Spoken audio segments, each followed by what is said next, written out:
ہیں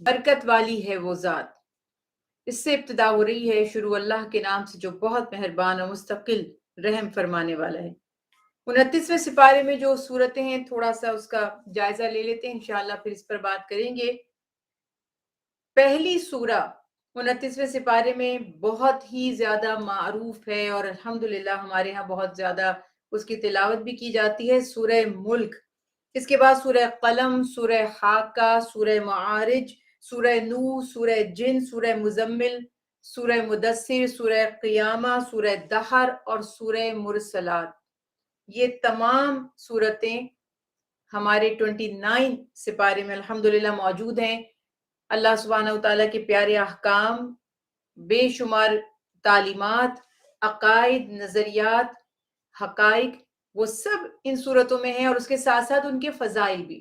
جیسے بھی ہم نے بات کی سورہ ملک کی, تو ابتدا اسی سے کرتے ہیں اور الحمدللہ ہمارے ہاں بہت زیادہ رغبت سے تلاوت بھی کی جاتی ہے. تو اس کے بارے میں یہ بتاتی چلوں کہ پورا قرآن پاک پہلے حرف سے لے کر آخری حرف تک, یا سورہ فاتحہ سے لے کر سورہ ناس تک 114 سورہ یہ بنتی ہیں, یعنی 114 صورتیں اس میں ہیں. سبھی بے پناہ اہم, بے پناہ فضائل والی, بے شمار احکامات والی. سبھی کو پڑھنا, سیکھنا, سمجھنا, اس پر عمل کرنا ہمارے لیے لازم ہے. لیکن چند صورتیں یا چند ایسی قرآنی آیات ہیں جن کے بارے میں فردر رسول اللہ صلی اللہ علیہ وسلم کی تعلیمات سے اس کی امپورٹنس, یا اس کے جس کو ہم کہتے ہیں فضائل, کہ یہ اس میں اسپیسیفک کیا بات تھی, وہ پتہ چلتی ہے. اور یہ بھی پتہ چلتا ہے کہ آپ صلی اللہ علیہ وسلم کی جو حیات مبارکہ سے مثالیں ملتی ہیں کہ کچھ صورتوں کو آپ زیادہ تلاوت فرماتے تھے. آپ کے معمولات میں جو روٹین تھا ڈیلی, اس میں وہ زیادہ شامل ہوا کرتی تھی, جن میں سورہ ملک عشاء کی نماز میں آپ صلی اللہ علیہ وسلم اکثر تلاوت فرمایا کرتے تھے. تو یہ خیال یہاں پر رکھنا. اور آپ صلی اللہ علیہ وسلم سے اس کی فضیلتیں بھی مروی ہیں. نبی کریم صلی اللہ علیہ وسلم کی حدیث مبارکہ ابن ماجہ میں, سنن ابو داؤد میں, ترمذی شریف میں موجود ہے کہ آپ صلی اللہ علیہ وسلم نے فرمایا قرآن پاک میں 30 آیتیں ہیں, 30 ورسز. یہ سورہ ملک کی بات ہو رہی ہے. 30 آیات ہیں جو پڑھنے والے کے لیے سفارش کرتی ہیں, یہاں تک کہ اس کی مغفرت کر دی جاتی ہے. ایک بات اور بھی آپ کو کام کی بتاتی چلوں کہ جب بھی کسی چیز کی فضیلت کی بات ہو, قرآن کی کسی آیت مبارکہ کی, اللہ کے کسی نام کی, کسی سورہ کی, یا انبیاء علیہ السلام یا صحابہ کرام رضوان اللہ علیہ مجمعین, جو مبارک ہستیاں ہیں جن کا قرآن میں حدیث مبارکہ میں تذکرہ ملتا ہے, ان کے فضائل اگر یہاں ان کی کوئی اہمیت, ان کی کوئی عزت افزائی سے متعلق بات بتائی جا رہی ہو, تو وہاں اگر ریفرنس ضعیف بھی ہو, اگر سند حدیث کی ضعیف بھی ہو, تو اس صورت میں بھی اس کو اخذ کرنا, اس کو قبول کرنا, اس پر یقین کرنا اچھی بات ہے, مستحب عمل ہے. ہاں, حلال اور حرام یا گناہ اور ثواب کی جب بات ہوگی تو وہاں سالڈ ریفرنس ہونا چاہیے. وہاں اگر سند ویک ہے یا متن ویک ہے, یعنی دو چیزیں ہوتی ہیں نا حدیث مبارکہ میں بھی, ایک یہ کہ نریٹرز کون ہیں, کن سے وہ بات اخذ کی گئی ہے, کنہوں نے روایت کی ہے, کیا وہ سب قابل اعتبار تھے, اور اس میں بڑی ایک ڈیٹیل علوم ہوتے ہیں, اس کو کبھی ہم ڈسکس بھی کریں گے انشاءاللہ. ایک یہ ہوتا ہے کہ کیا واقعی آپ کو وہ جو ٹیکسٹ ہے, جو کانٹینٹ ہے حدیث مبارکہ کا, جو اس میں مٹیریل ہے, کہ آپ کو وہ لگ رہا ہے کہ وہ اللہ اور اس کے نبی دینی تعلیمات کے مطابق ہے, اسے مطابقت رکھتا ہے, یا خدا نہ خواستہ اس میں کوئی غلط فہمی تو نہیں ہو گئی. تو یہ دونوں چیزیں دیکھی جاتی ہیں. لیکن جب بھی بات فضیلت کی ہوگی تو تب اتنا کانشیس ہونے کی ضرورت نہیں ہے, بلکہ یہ اچھی بات ہے کہ آپ, اب جیسے میں نے آپ سے کہا سورہ ملک کی فلاں فضیلت ہے, اب آپ کہیں کہ کہاں لکھا ہے, تو اس بات کی کوئی سینس نہیں ہے. قرآن کی تو ہر آیت ہی افضل ہے, ہر سورہ ہی محبوب ہے. اگر کسی ایک کو آپ نے زیادہ اچھا سمجھ لیا تو اس میں کوئی حرج نہیں ہے. تو لاجیکلی بھی اور شرعی اعتبار سے بھی کسی بھی شخصیت کی یا